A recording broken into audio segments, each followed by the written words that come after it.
that you wait for that item to come up under public communications and address the council at that time.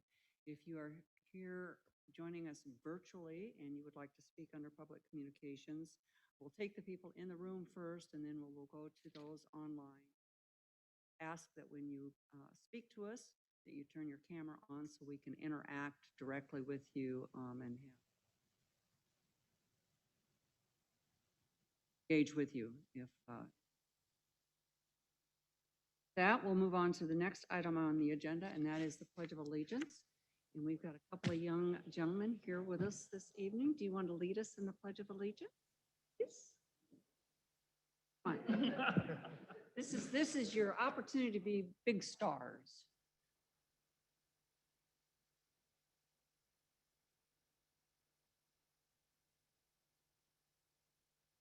Allegiance to the flag of the United States of America.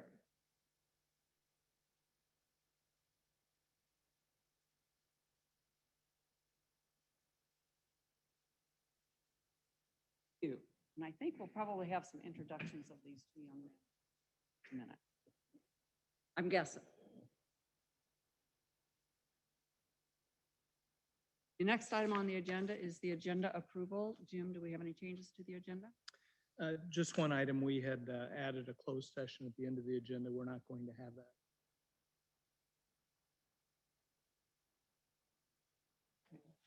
And we will be taking up under council comments, the discussion around the boat sign. Comments from our city attorney on discussion, but obviously because it is not an agenda item, we can't take action on it, but we can.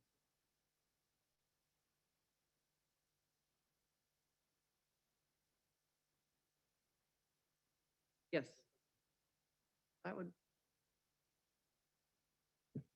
Just a suggestion.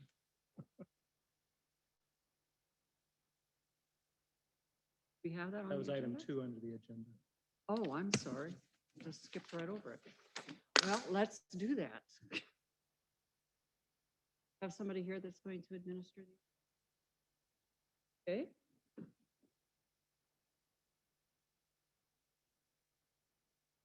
Just make it out of work. I give each a copy.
We need one on here.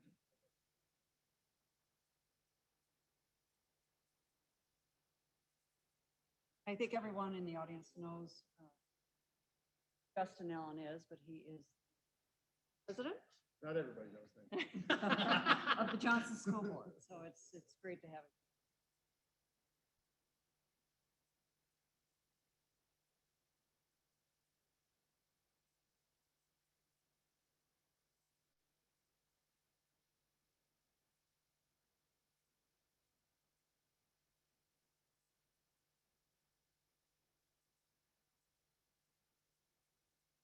We can still do that. We can do that.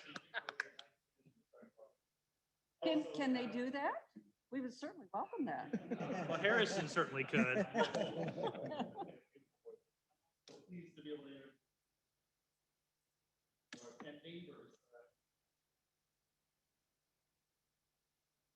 Welcome to all of you.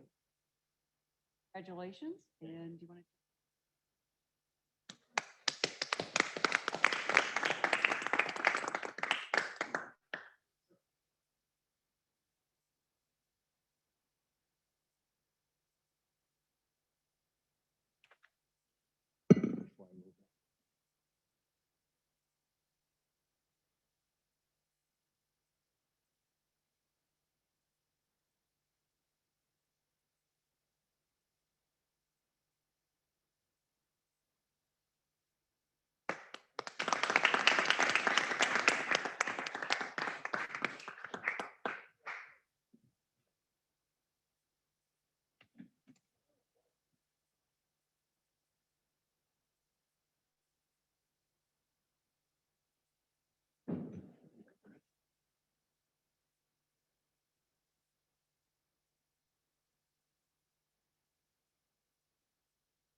I do apologize for skipping right over that. It was, so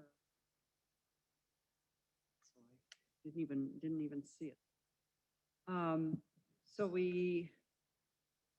we have a motion on the agenda? Did we take motions on the agenda? We have not. Okay, do we have a motion to approve the agenda? So moved. Second, We have a motion and a second, Cindy, vote please. Councilmember Cope, yes. Evans, Martin, Yes. Ready, Yes. Burkhart. Yes. Motion passed. Moving on to public communications.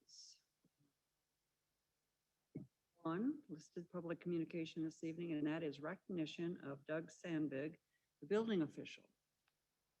Dave, do you have some comments you want to share?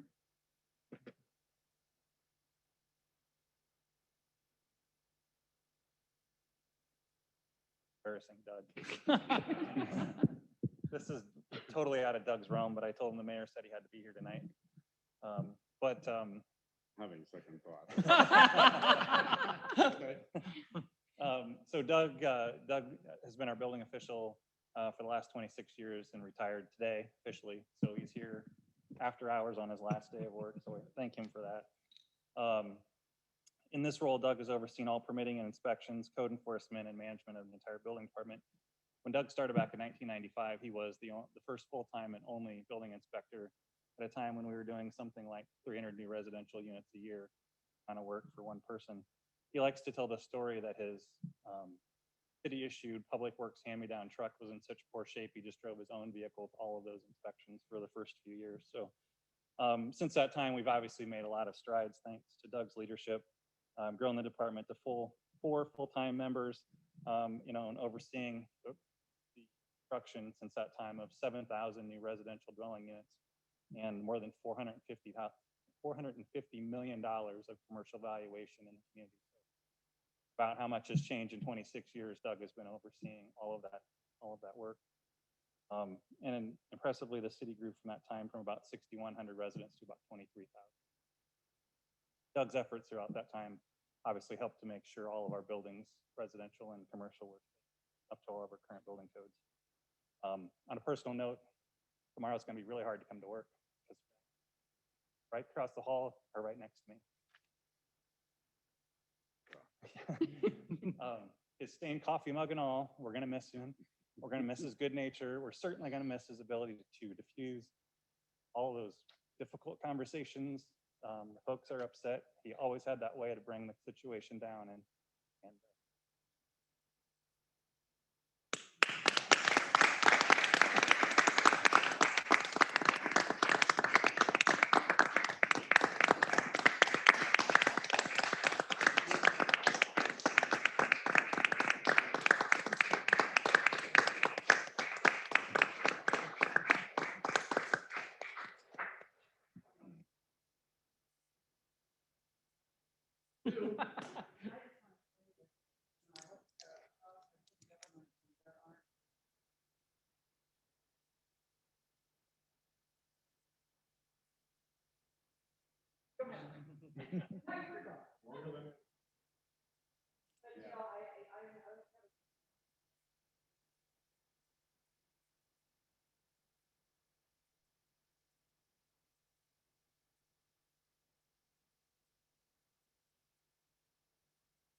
Communications, is there anyone in the audience, either here or online, that would like to make, to share some comments with the city council?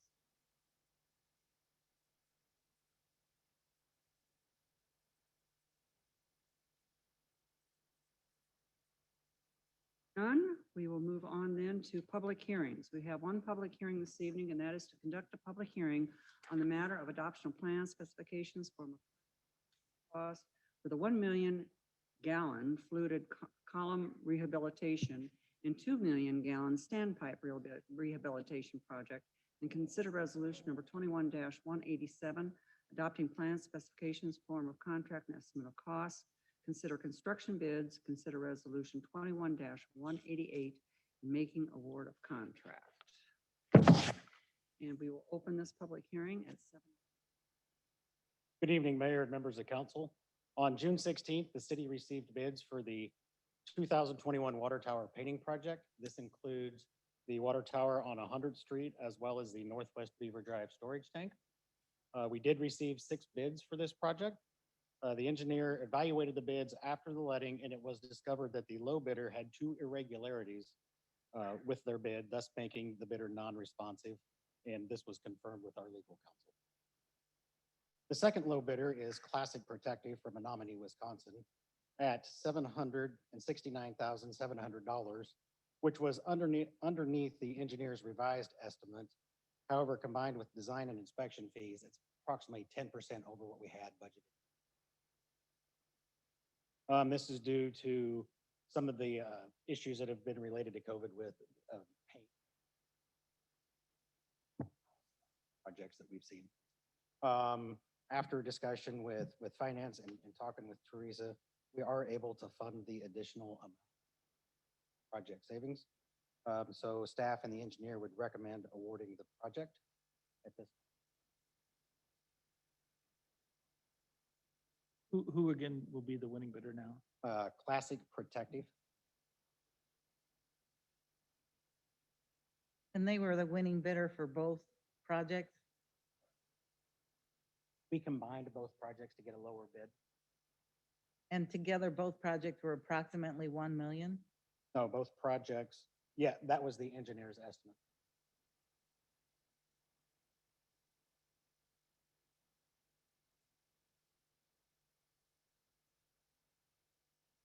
the original estimate, our CIP.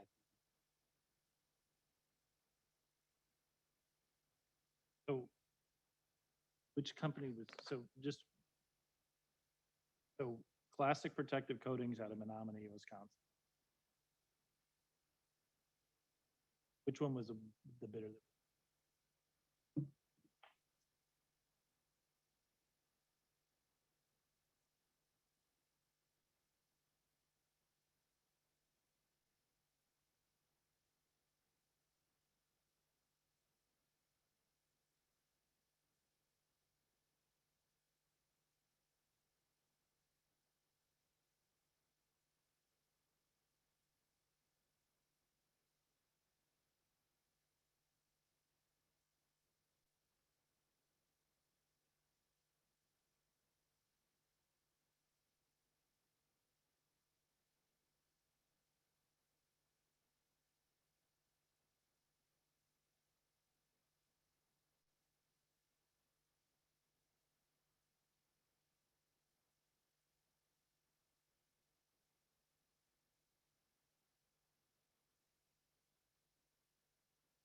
And again, Matt, what was the engineer's estimate?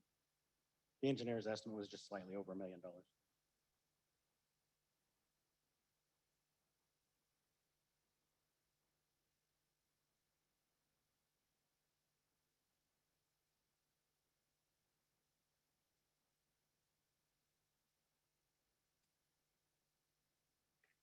So the winning bidder's bid was for how much? $769,700. What's under the engineer's estimate? It's under- Okay, yes, okay, I misunderstood that when you were explaining it. underneath the engineer's revised estimate, but cost as well as top of it for both projects. Then we're roughly at $891,000. But that's still below the engineer's estimate, right? So the engineer's estimate, but our CIP Oh, okay. 813,000. So we're roughly 10%, but we've got some other Engineer's project estimate savings was that we the- should pay for. That's all right. Other council questions or comments? Quick question though, do you know what's the timeline for this? Yeah, it'll start this fall.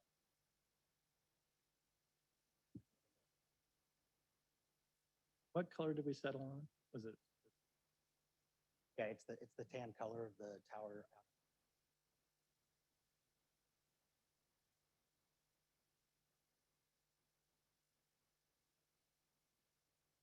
Tower up north, that'll have the lettering on it as well. Correct, the Beaver Drive storage tank will have.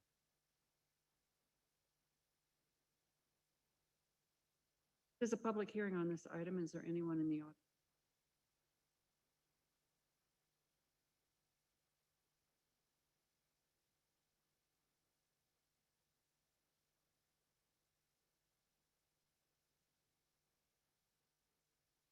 Seeing none, we will close the public hearing at 7:25.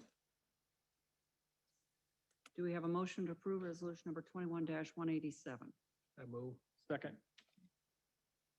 Second, Cindy, vote please. Councilmember Evans, Yes. Martin, Yes. Ready, Yes. Burkhart, Yes. Coe. Yes. Motion passed. We have a motion to approve resolution number 21-188. So moved. Second. Councilmember Martin, Yes. Ready, Yes. Burkhart, Yes. Coe, Yes. Evans. Yes. Motion passed. Moving on to the consent agenda. Motion to approve the consent agenda. Move approval. Second. Second, any discussion? Vote please. Councilmember Ready, Yes. Burkhart, Yes. Coe, Yes. Evans, Yes. Martin. Yes. Motion passed. On to non-consent agenda. Item 8A, consider approval of the third reading and to adopt and publish ordinance number 1055, an ordinance amending chapter 169.09 to amend the design guidelines for the Merle Hay Road Town Square Overlay Zoning District. BZ case 21-08. There have been Third. no updates since second reading. Does the council have any questions for Clayton? Like, I just want to make sure I understand kind of where we.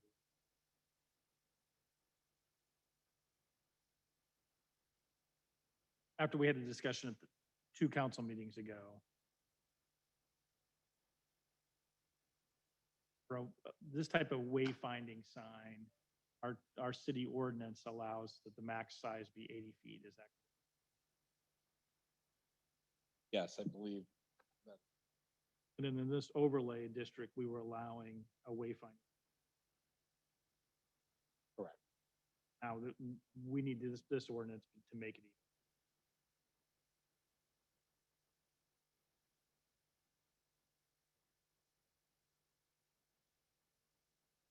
And I guess just to differentiate this from other signage is, this is wayfinding signage internal to the site only. It's not intended to add. Going on Merle Hay Road, north of 62nd. Only internal use. But also the reason for the additional size was to provide a structural barrier between the Merle Hay entrance and minimize the risk of either intentional vehicle crashes into that. Well, I did oppose it the first reading. I will support it on the third reading, but I do feel like we need I think some good flexibility here for our needs, but I hope that we can show some same flexibility to private sector businesses when they have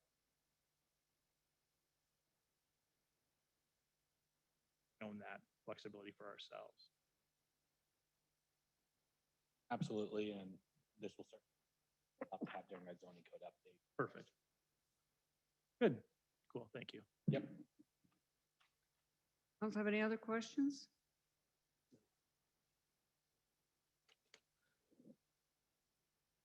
Audience would like to address council on this item?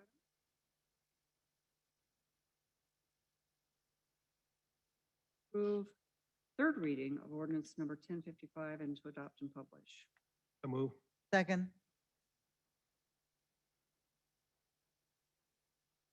You vote, please. Councilmember Burkhart, Yes. Coe, Yes. Evans, Yes. Martin, Yes. Ready. Yes. Passed. Item 8B, first consideration of ordinance number 1056, amending chapter 140 of the city code regarding curb cuts, driveway approaches, and drive. That's my item. So as the council may remember, some of you have been here for a while, prior to 2015, the city administrator was given the authority to approve granting exceptions for the curb cuts, which means that if a property wants to add a curb cut or a driveway to their property, primarily residential, they would have to come to me for an exception to that policy, because our policy says you can have one curb cut or driveway access to your property. Back in 2015, we had a sort of an ongoing issue with a neighborhood and a property owner adjacent to the neighborhood. And through the process of my approving an exception, I did approve an exception for the property owner, and the neighborhood expressed concern to the city council that there should be some way to appeal my decision. And so at that point in time, we put together an ordinance that further gave us guidance on how we go about in determining who would get a curb cut or second driveway access. That was approved by the city council. It also included that if I made the decision and either the neighborhood or the applicant did not agree with my decision, they could go to the Board of Adjustment to get a ruling on the city administrator's position. So we've had that in place for now 6 years. I will tell you, we've probably had about half a dozen, maybe 8 or so requests since that time. We've followed this process that was outlined by the city council. What staff has determined is a little bit difficult is the timelines that we put in place back when we adopted this ordinance. And prior to this time, it actually didn't really have a time frame, but now if a property owner wants to have an additional curb cut or driveway access to the property, it takes about 50 or 60 days to have approval, because they start out by making the request to me. Then I have 15, I send the request and information to property owners. They have 15 days to respond if they want to make a comment. And sometimes they make comments, sometimes they do or they don't. Actually, the 6 or 8 that we've done since this time, we've really not had any concern from other neighbors with the request. So then I make my decision, I send my decision to the neighbors and the applicant, and they're given 30 days to respond to my decision. And once, if I don't get a response, or if there's no negative response, or they don't appeal to the Board of Adjustment, then the request is approved or denied, depending on what my decision was. The problem is that if they do appeal to the Board of Adjustment, that adds probably 30 to 45 days to the process. And so in essence, what you really have in most of these cases, it's people that want to build a garage or an accessory structure on their property. And so they come in to make that request. Our building officials say, no, you need to request a second access. And so they're waiting 2 to 3 to 4 months for a decision to be made for them to improve their property. So in reviewing this, and we actually took it to the Ad Hoc Public Works Committee, we tried to find a way that we could reduce the amount of time that it takes for these approvals. So after discussing with the committee, we decided the recommendation was to have the initial request opportunity from the neighbors reduced from 15 days to 10 days to notify me if they have a concern of the request. The notification requirements would remain the same. We're not proposing we change those with this change. And then the amount of time we allow for people to file an appeal to my decision, we reduced that, or it's proposed to be reduced from 30 to 10 days. And so we've gone from a 45-day process down to a 20-day process. Now that doesn't, there's a couple of days added in there because it takes a little bit of time to do the paperwork. But what that does, it really shortens the time frame for people that are requesting these changes, and then it does shorten the time where people can respond to these requests.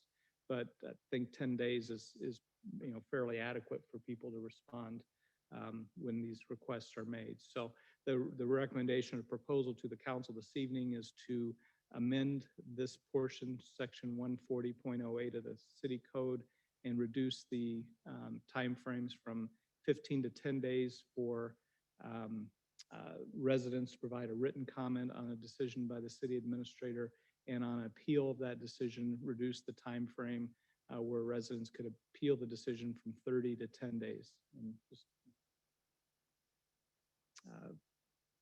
better time frame, I guess, for all parties involved. Council have any questions for Jim? I circulated an email to the about this. I certainly don't have a problem with the change. Looked at the document, it doesn't appear to be the actual ordinance changing chapter 140. But that's not the biggest thing. So I'm fine with the change in 4 from 30 days. But I'm concerned about the change in number 2. Time that neighbors, once they're notified of the proposed curb cut, that they have an opportunity to contact have to submit written comment. I think that we should not be reducing that time. I think we need to give people could be out of town. It takes time for folks sometimes as neighbors to talk about the ramifications of a situation. So I don't support the change in number. I'd like to consider an amendment to the proposed ordinance, and this is, I guess, keep the 15 days in paragraph 2. Certainly fine with dropping the number of days and number. Neighbors have been notified and decide to submit written comment, then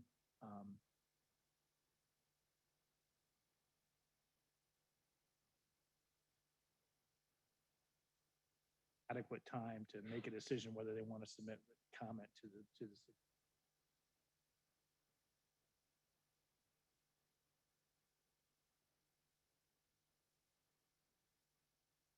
Other comments? I agree with Councilman Cope's opinions, especially on not decreasing the time for written feedback prior to the decision by the. I also do support, however, the 10 days from 30 after. The question I have, just for clarification's sake, currently, are you measuring 250 feet from the point of the proposed curb cut? Or is it in 250-foot radius to all property owners, property that's affected by? We usually do the property line, so it, it can be longer distance because if the property's wider. Not the same we use, for David, for the planning and zoning. Yeah, we just follow the same rules as far as notification of neighbors within.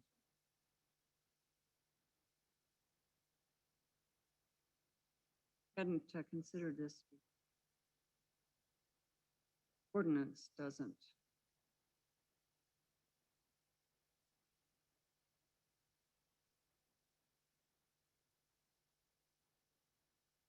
Calendar days. Add that just for clarification. Sure, that would make sense. So we want it to be, say, 10 calendar days and 15 calendar days for the request for provide written comment, and then 10 calendar days.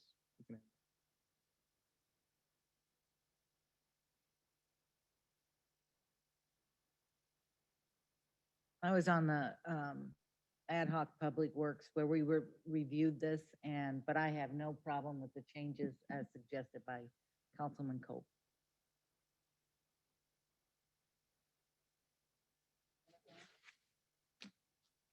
Sounds like we're. So do we have a motion? I'll make the motion. I'll make a motion to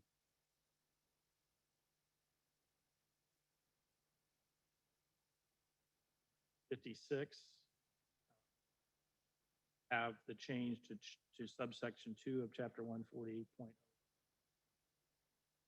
Calendar days from the receipt. 15 calendar days from the receipt. Section 4 read 10 calendar days.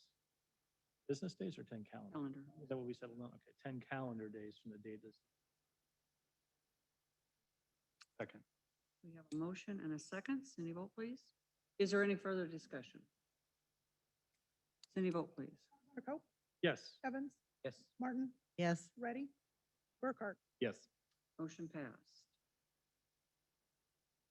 On to item 8C, consider approval of claims in the amount of $387,837.84. Do we have a motion? Second. Discussion? Please? Councilmember Evans, Yes. Martin, Yes. Ready, Yes. Burkhart, Yes. Cope. Yes. Okay, the next item on the agenda is the city administrator staff comments. Jim, do you have anything additional, in addition to the items that we over from the work session? I do have a couple things I just want to mention this evening. First of all, as the council may be aware, we did have an error in our communication regarding trash collection this week. And there was just a miscommunication between us and Metro Waste Authority. We discovered it actually on Monday morning, and Janet did a great job in getting the information out to get people back on track. We also asked sanitation to come back through on the east side of the, or west side of the community to do an extra collection today, because the confusion made people think that they weren't going to collect yesterday when actually they were planning to do that. So the other thing that Jana has followed up on, which will be very helpful, is working with Metro Waste Authority on what our communication is going. It was just a little take on how we were communicating and what it meant. So that'll be corrected going forward. Actually, the next time it comes up is not even until the Christmas holiday. So we'll make sure that gets corrected going forward. I wanted to mention, and I will. I say I appreciated the quick action and the have that, better line of communication. Good job. Wanted to mention, and I will shoot this email to the city council related to the latest information on the water issue, water shortage. Actually, we got this evening at 5:06. I hadn't had a chance to forward it to you all, but we did get an update from Des Moines Water Works, and currently they have discovered another microcystin toxin in the Raccoon and the Des Moines River, the raw water that comes from those two sources. And so they are working on making sure that those can be addressed. But unfortunately, with the continued drought conditions, they're letting us know that there may be at some point in time, if things don't improve, we might go to a state-free water conservation, which means no turf irrigation at all.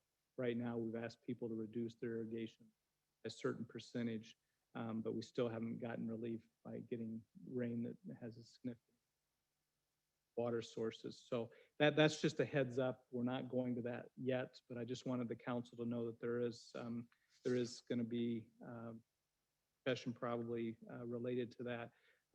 But we will certainly let you know. I will forward this email. The other thing I wanted to mention, so we have our source water from Des Moines Water Works is where we purchase our water.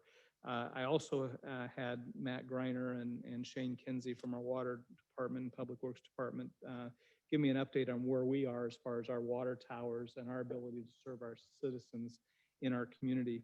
The good news is we have been able to keep up with demand at this point, and that's with the help of our citizens cutting back on some of the irrigation and their use of water. So that's been the positive thing. We've been able to keep our towers at an acceptable level at this point in time, but certainly if we start, seeing some reductions in availability of water, that may change. But to give you an example, our peak day, which was on June 13th, we had almost 5 million gallons of water used by Johnston citizens, and that was before we asked people to help conserve with some of the water usage. Currently, and as of June 30, our daily usage is about 2.8 to 3 million gallons. So we've done our part in trying to help with the water shortage situation, and we just need to have Mother Nature do her part, and hopefully we can get beyond this. But that's where we are right now, and I will give you all an update on this. Like I say, I just got it just prior to the city council meeting. Just a reminder, on July 15th at 7 o'clock at the fire station on 62nd Avenue, we're going to have the swearing in of our new fire department personnel. And because we didn't get a chance to do that during 2020, we felt we want to recognize our new employees and the different recognition that we want to give to some of our employees as well. And so that'll happen at 7 o'clock at the fire station on 62nd Avenue. And as the council may recall, we invited you to a dry run of our movie theater out in the yard. And it was one of those things that we were planning on doing it, and we were just going to have staff do it. And then we thought, well, let's invite the mayor and city council and some of our employees. And I know it was late notice, but believe me, there's going to be plenty of other opportunities to get out and enjoy that event. I will tell you that it came off very well. I mean, the quality of the movie, using our portable screen that we installed just out here on the stage area was very good. The sound was very good. We probably ended up having 40 or 50 people here, a couple people riding up Merle Hay Road that decided to stop by and see what was going on. So that was really nice. I do want to recognize David and Adam, Dave Kroll and Eric Melton for their efforts in getting that ready and set up. But it's going to be a great asset to our community, and we can hardly wait till we are able to officially have movies out on the lawn. But it went off. For those guys were recognized for their efforts, because and that's all I have for today. Jim, I would like to ask, I got home from a vacation in Idaho, drove all night, got in at 4:30 a.m. Saturday morning, and all the lights were on out here. Was that purposeful? Are we keeping our more decorative lights on and on the canopies? They're not fully set up and not on a timer yet. Okay. Temporary. Okay. Back, they're probably on right now. Yeah, I think they were on earlier when it was. They're sunny. working on final setup on that. and they Okay, should- all right, thanks. Good to know that managing those timers isn't. Movie night that you had, that was past run. Yes, so mhm. when are you- I don't know when we have our first official movie set up. I'm not sure if that's scheduled at this point, but we'll certainly let you know and the public know when we do have.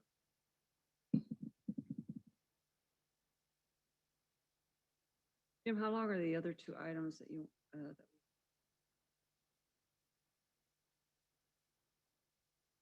One of them was, here we go.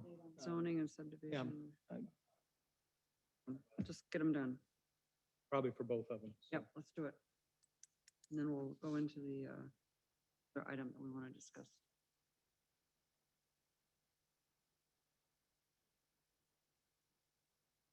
Good evening. As the council is aware, we've, one of the primary sort of implementation factors from the comprehensive plan, the Thrive 2040 process, we identified the need to update and modernize our zoning codes.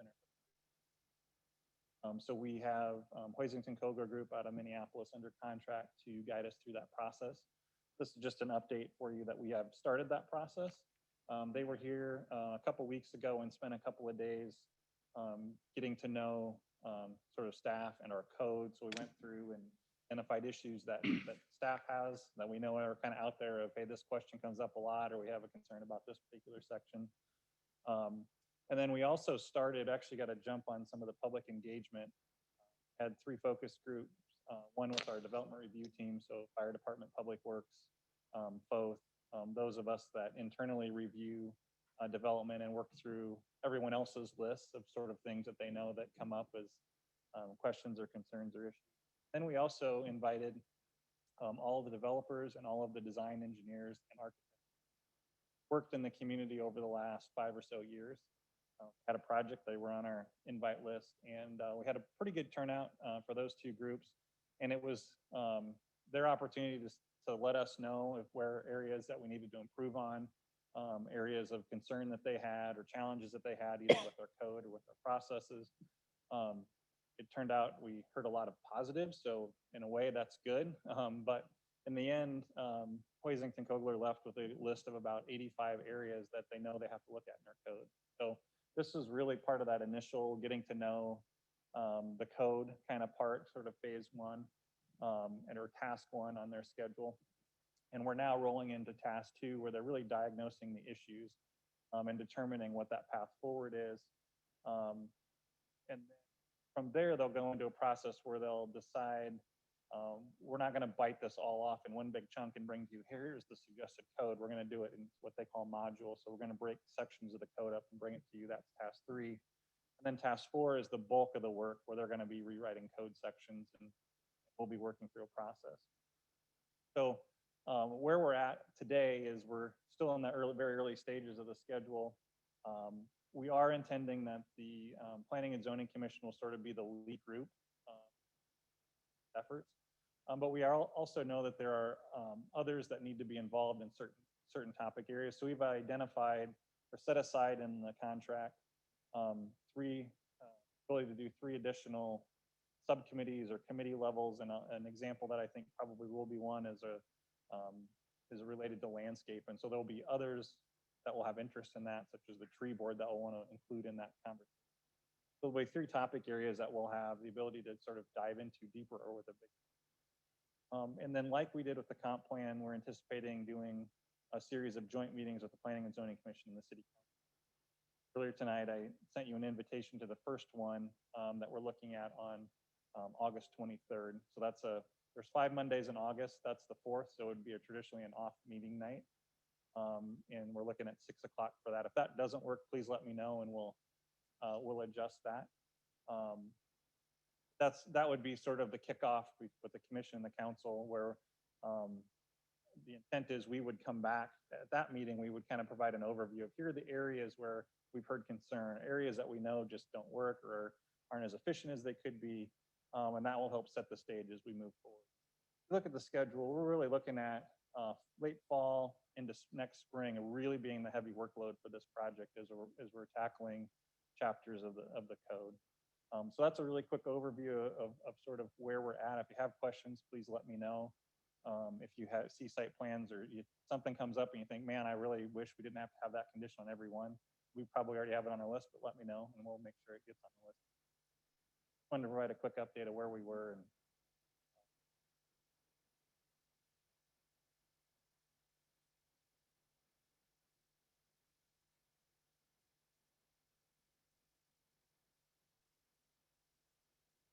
Wanted to share a quick number from the beginning of our meeting. Patrick's quick calculations came up to about That's for the, okay, so that would be just the paving cost is 175 of the 1.3 million. Christensen has agreed. have those discussions. Yeah. Right, I mean, yeah, that's.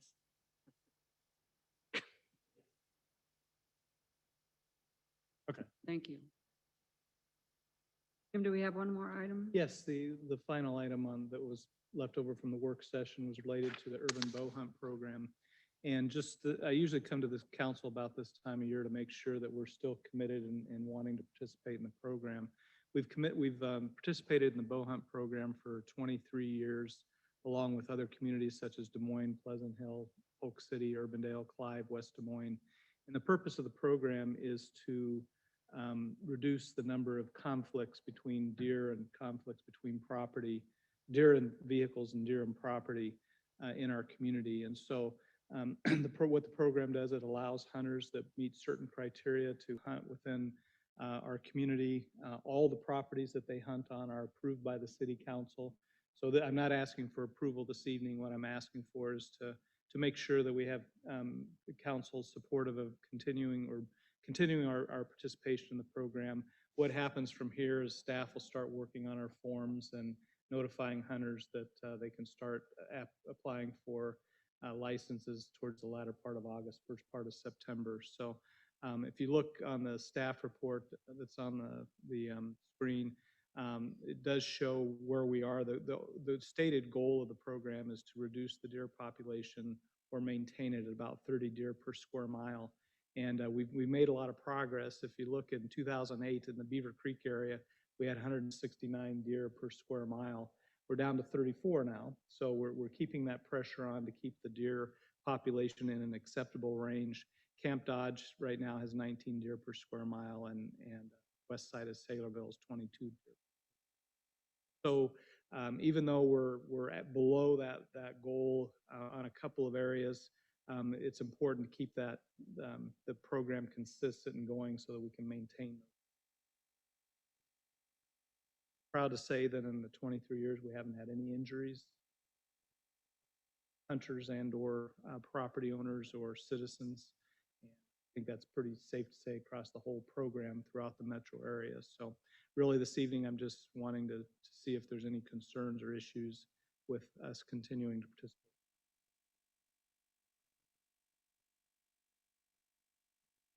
I can tell you that my daylilies really appreciate the fact that the numbers are down. They've never looked so good. Thank you. Okay, with that, we will move on to city council comments, and we will, under item, take up the discussion of the boathouse sign.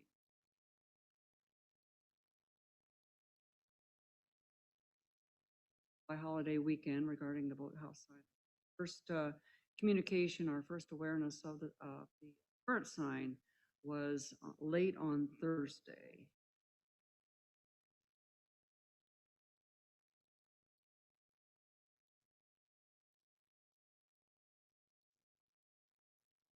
Surrounding the new sign, what our legal options might be expressed by our residents.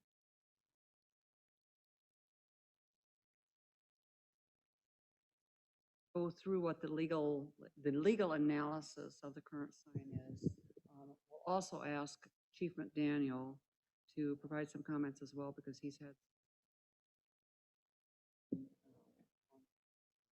department. regarding this issue. So, Tim? Okay, thank you. Thank you, Madam Mayor. We were asked, my partner and I, my partner, legal partner Bob Layden and I were asked to look into the ramifications behind this sign and the legal discussion that would bring us to a point to talk about the constitutionality of the sign and how it affects what we can or can't do. And I think first and foremost, we want to thank staff and that spent and council and the mayor and the chief who spent part of their holiday weekend trying to come up with resolution or come up with ideas and trying to manage this situation in the best interest of the community. But first and foremost, you look at this sign, and it is a political sign or banner that is protected under the First Amendment of the Constitution and the right to have free speech. However, there are exceptions to free speech, and one of those exceptions is obscenity. However, you have to understand that that category, obscenity is one of the exceptions, is very narrowly defined in terms of whether it violates the right for free speech. And in this, just the mere offensive word, and it's offensive to individuals, is usually not enough to reach that threshold. So research has shown over the course of time, our United States Supreme Court has and circuit courts have upheld the expression using the F word as not maybe offensive, but doesn't reach the threshold of the exception. And recently, as of 10 days ago, I believe, the U.S. Supreme Court came down in a case of Mahonel versus BL, a minor, who used her snapshot account while she was in high school, away from the high school, to express her feelings about her cheerleading squad and some the individuals at school using obscenities, including the F word. And this was upheld as having a right, as being protected by free speech. So really what you have to come down to is there's the 1973 case of Miller versus California, which really set up the basic guidelines that you have to look at if there's language that appears to be offensive, that and obscene. You have to have you have to have three criterias that the court that looks at, and whether the average person applying contemporary community standards, and it's this community, it's not all the community, it's not all the state, it's this community, would find that the work taken as a whole appeals to the prurient interest, whether the work depicts or describes in patently offensive way sexual conduct specifically defined by the applicable state law, and whether the work taken as a whole lacks serious literary, artistic, political, or scientific value. You can't just hit one of these or two of these, you have to hit all three.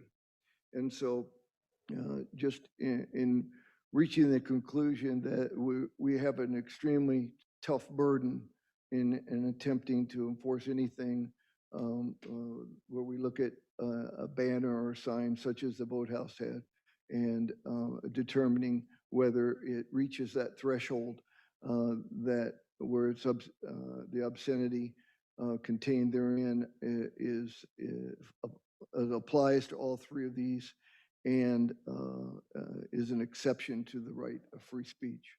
So in doing that, we also take into consideration that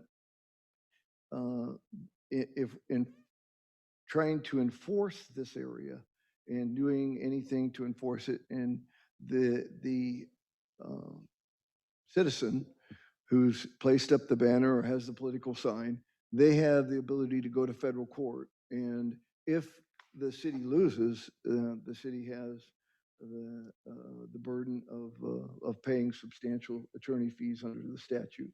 And in many of the cases that we read, that has indeed occurred. So, you know, in I'd like to tell you this is a black and white area of the law, but it's not. And not even our own our United States Supreme Court seems to follow its own precedents. Cases are different by circuit. Cases are different by even our U.S. Supreme Court. But I will tell you this, the burden is extremely high upon the city in enforcing these types of statements under the First Amendment. You know, I will say this is that, you know, what I'll defer to the chief now in talking about what's occurred to date, but I think it's important to know that we've looked at all available options and that's what we've determined, that we would have a tough burden. That's not to say that we would not be successful, but that it is a tough burden that the cities have in these particular situations. So maybe if the chief can come up here, I think that, you know, we asked our city attorney to look at, to do a legal analysis and to make a recommendation to us. Our legal options might be, but we've also been reaching out to the business owner, the property owner, and been having conversation with them to help see if we can't find some resolution to this short of taking any kind of. Want to just bring us up to speed on? Absolutely. Good evening.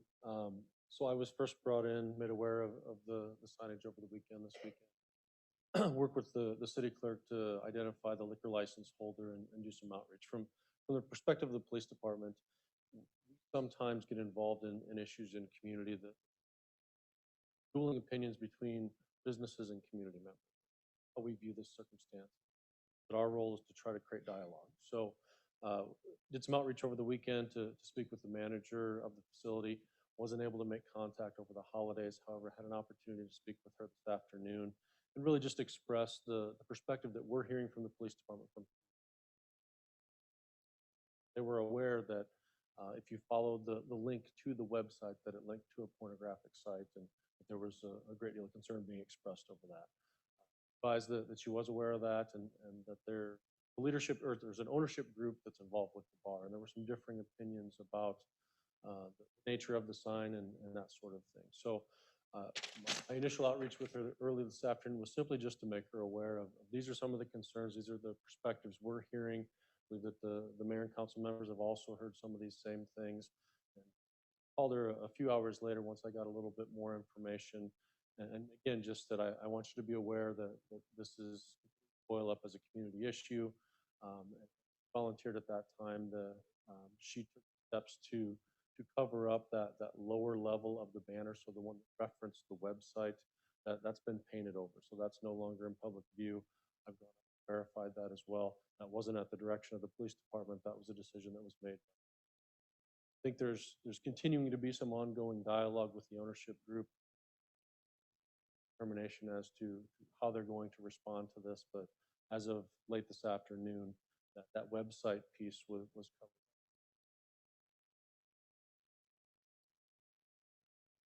Thank you, Chief. Any questions for the chief? Yes, I do have some questions. I just received an email from a neighbor who talked about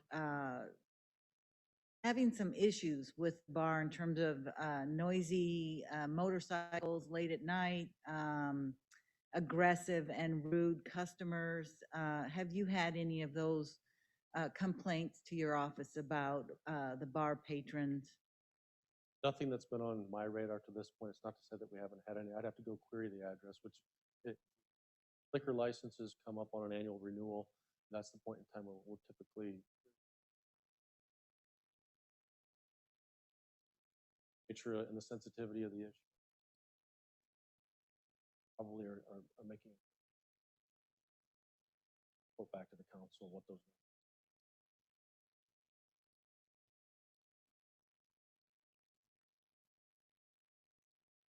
Thank you, Chief. I appreciate that, what you've done. Or website, upgrade that. There's still statements up there that's almost falls into the hate category, and I would like to ask you that as well. Saying that Joe and word, I don't want to say it, but isn't that term almost a derogatory term, a hate term? Well, I think the banner indicates with, I believe it's Joe and home must go or something to that effect. I think, although offensive to people that may look at it,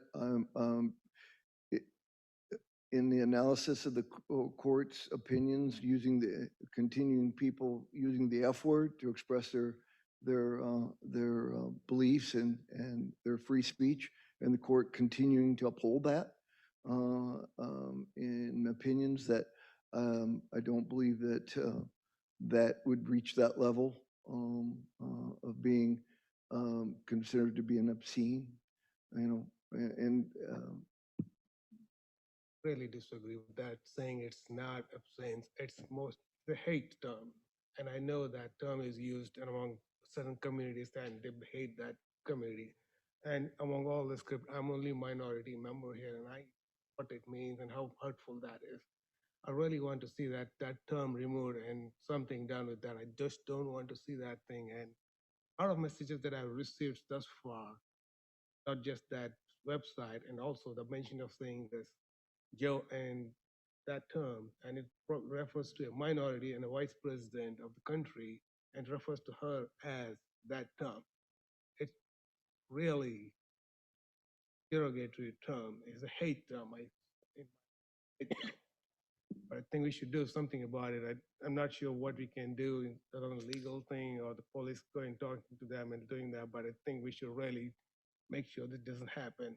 One part of it, and people walking around it, and I've heard statements, I have emails saying that if this shows up again, I'm going to move out of the city.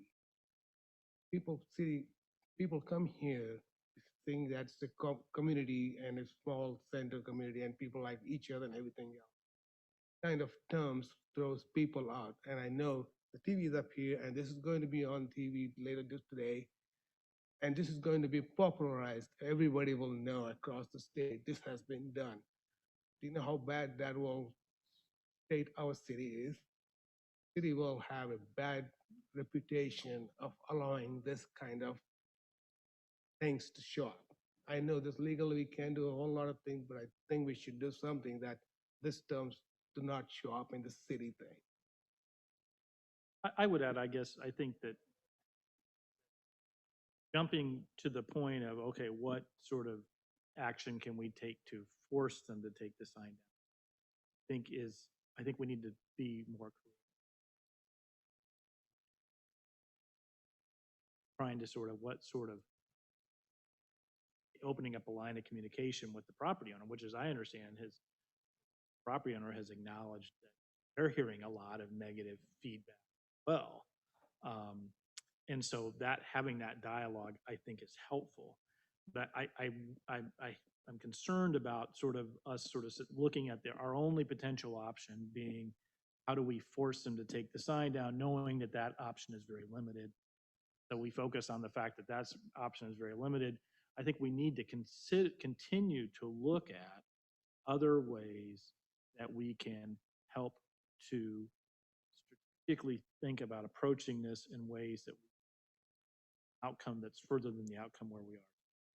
Because I agree with Councilman Reddy's comments that if the sign stays the way it is today, it's unacceptable.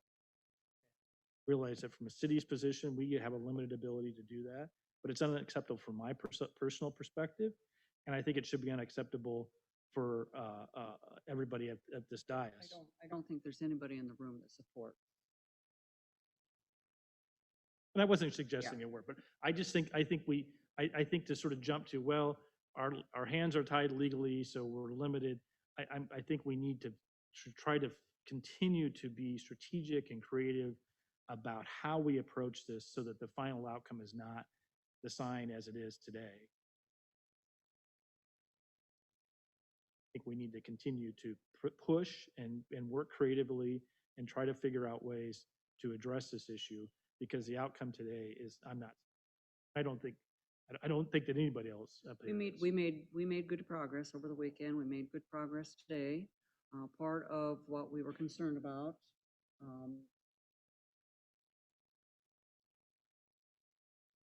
moved. That was a primary concern because pornographic nature of where that website. That's been removed. There is still, there are still statements in the sign. Most in our community are all object to it. And so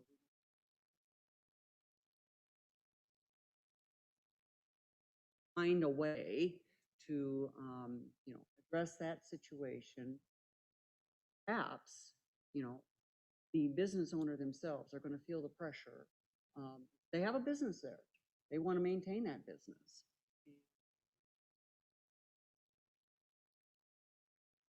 If it's offensive to us, it's probably offensive to some current patrons, future patrons, and it could potentially harm their business. And maybe I that's- guess the two things I would ask for, one is I think we need to be flexible and creative. And two, I think I'm a little frustrated that that a lot of the things we're learning about tonight, we're just learning about tonight. And so, and I realize some of them were happening this afternoon, but I do feel like that the communication amongst all the elected officials timely manner on this. I would just ask that that be done as well.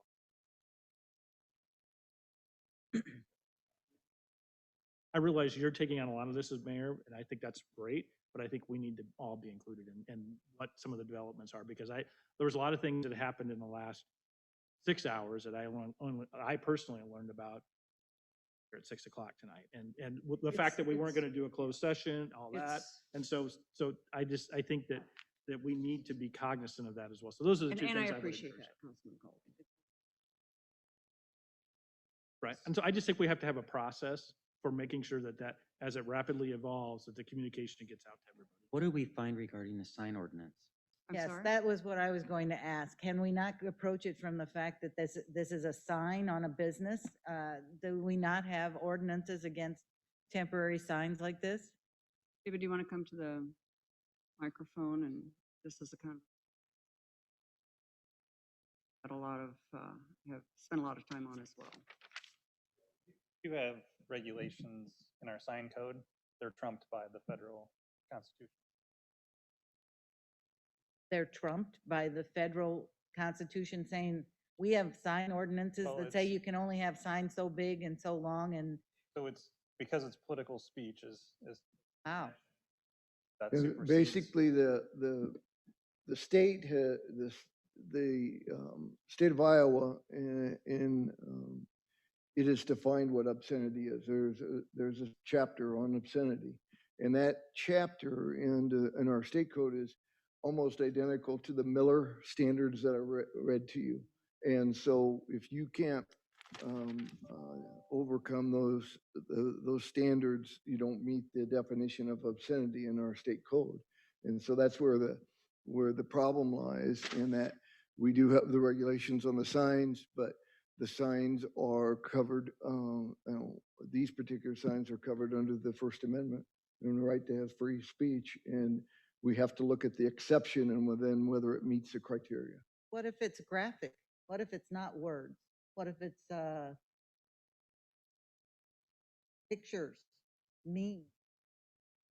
Those are considered political speech too? Pictures? What if they put the vice president's face on a naked woman? Is that protected? Well, again, you'd have to see really the content of the pictures. We'd have to see how it was presented, but very well, it may meet the threshold at that point. We just have to look at it. But again, it's a tough threshold. I'll just quite frankly say that just, as I said earlier, the cases seem to repeat themselves about one issue, and that it's just because it's offensive to some doesn't mean that it reaches that threshold, but we'd certainly look at it in regards to that. I reached out to several attorneys that deal in this area to get their opinion, and their opinion was somewhat the same in terms of that it's covered under the free speech and the right under the First Amendment. And then you have to look at the exception, but the exception has to be extreme, has to be extreme. And you go into those definitions and some of the cases that they were very extreme. Well, I almost think this is what they want. The first signs were idiotic, but they were whatever. But now they've escalated each sign that goes up. Tim, I'm keenly aware of campaign sign placement having just undergone an election. Does this sign at all apply to campaign law? Well, I'm not sure if it applies to campaign law, and we didn't look into that aspect of it, but it's a very loosely interpreted as to someone's that may be running for an office, and so that's where it falls into the political aspect. And then if you contain material within the sign that's pornographic or obscene, then that's where you check the threshold. One individual that does a lot of work in this area indicated to me that just the reference to the website, may or may not be, may not reach that threshold because it isn't pornographic in and of itself.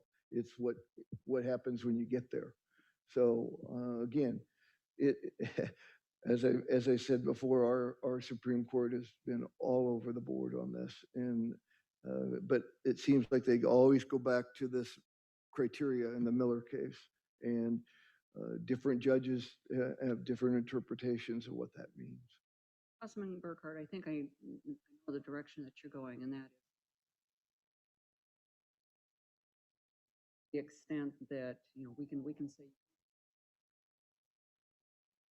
Well, the state of Iowa, I'm sorry to interrupt you, Madam Mayor, the state of Iowa even indicates that you can't put it on a corporation or a business. So to that end, if it's deemed a campaign sign, acceptable under state law. I think that point you made, good point you made. And on the ad itself, it says 2024 election headquarters or something on the top of that thing. So does that make it a campaign thing? I'm sorry, I was Okay. So I was saying on that the thing has put up there, the top line says 2024 election headquarters. Does it make it a campaign thing? makes it political, a political expression that falls within that. As I said, although not formally announced, but talked about, that falls within those parameters. But how it's perceived under state campaign law, I don't know. We did not check into that. Maybe we want to check in that as well to see if that's something that we can use. Sure. At this point, I'm really upset that this person have put this sign and making it a bad example of the whole city at this point. It's not a thing that the city is. City is different. I've been here for 17 years in this city. Nobody has ever made this kind of comments to us. I've experienced a different city of being a non-white or non-Caucasian, being a different thing, but not in this city. I never experienced that. I love this city for that matter, and that's why I'm in council here. This makes it worse. It's going to be spread across the state now. It's going to be catching up with every news bulletin. It's going to get us a bad reputation. I guess what I would suggest is, I think that the sign is offensive, incredibly distasteful. I wish it weren't there. We're working hard to get compliance with the property owner to move the sign, to change the sign, to remove the sign. I think it's a reflection on the business and the business owner. I don't think it's generally a reflection on our community, because we have a great community here. I agree. Our, you know, from the reaction that I'm getting from our residents, they don't support the sign. There's never been an issue that I've received so much resident comment on, either in emails or phone calls, or otherwise. I've, in the entire time that I've been, on as mayor, I've never received as many comments. So I think that's representative of our community. They are offended by it, they are outraged by it, and they want something done about it. And Councilman Culp said, I think we're gonna have to be fairly creative, given the limitations that, the US Supreme Court has put on us, and the, the limitations on our ability to control political speech. Have a right to express their political opinions, regardless of how offensive we might personally find them. But maybe there's some other ways we can get at it. If it is a campaign sign, it's not owned by any candidate. It's not connected to any political organization. So I don't know, I don't know what the definition off the top of my head, definition of a campaign sign is. Iowa law, but it's certainly something that we can take a look at. We can certainly Yeah. look at. Mayor, could we not appeal perhaps to our House of Representative Eddie Andrews or Brad Zahn? Maybe they would be able to. Owner, you're looking for creative ways to deal with this? Maybe that's one way to approach it. Certainly, we can bring them into the conversation.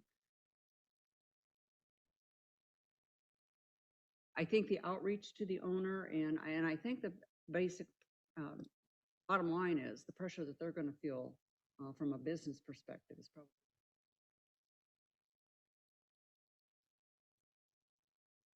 They drive away all of their business because of,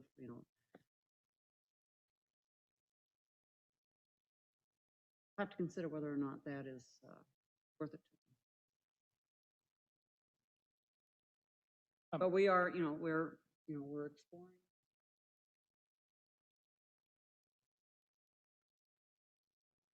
Wondering if would be possible maybe for our attorney to circulate some of those legal.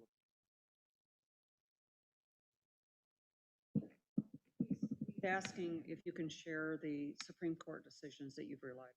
Just Oh, like sure. send an email Yeah, tomorrow or absolutely. something, circulate around. Here's kind of, I think that'd be helpful. Absolutely. Yeah, I'll send you, actually, I have, if you don't mind my notes written on it, I'll send you kind of a analysis that we found in a couple different areas, and then the most recent Supreme Court case about the teenager and snapshot account. You send it to all of us, please. Would you send it to all of us? Everybody? Yes. Okay, very good. Other questions or comments? Again, I think we've made some great progress. Staff has been very involved over a holiday weekend in trying to sort through the issues involved here. Tim has done a great job of doing some research on some pretty short order.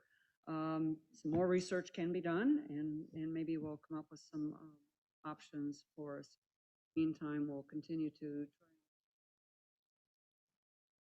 try to get the sign modified. And I think we need to look ahead into the future at establishment. So far, this one is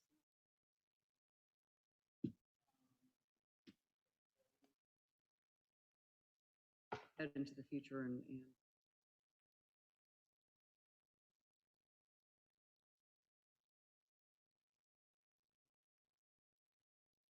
avoid the kind of public reaction that we've had. I'd also like to ask that maybe the ad hoc public safety committee.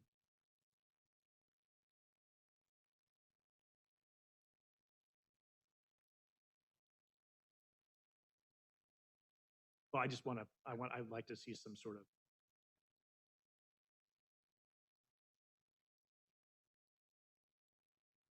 Stay tuned. There'll be more. And to the extent that you have ideas, please share them.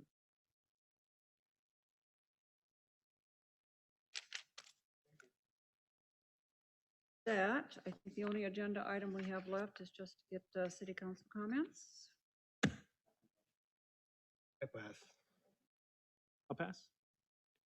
I will take an opportunity just to say thank you to all of you and to the staff who have done an outstanding job of bringing me up to speed, and I know you'll continue to do so.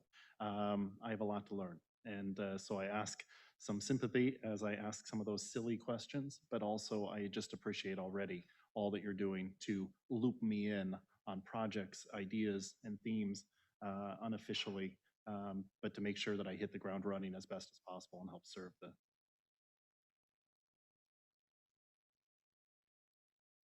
No comments, but I will say that all of us have been in your position and know what you're facing and are happy to help. Thank you very much. With that, we'll adjourn the meeting for the evening.